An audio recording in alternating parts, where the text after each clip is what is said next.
কেন ব্রাজিল দলকে নিয়ে সমালোচনা করলেন ব্রাজিলের কিংবদন্তি রোনালদিনহো।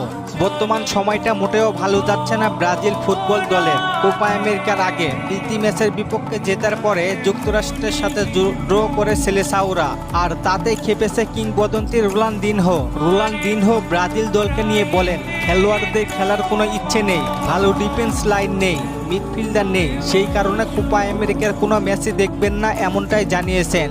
তবে এমন মন্তব্যের কিছুক্ষণ পরে রোনালদিনহোকে নিয়ে রাফিনহা বলেন, আমি সহ ব্রাজিল ফুটবলাররা হতাশ হয়েছি।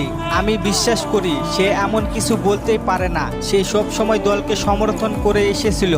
রাফিনহা রোনালদিনহোকে আইডল মনে করেন। রাফিনহা আরও বলেন, অবশ্যই এটি আমাদের জন্য ধাক্কা।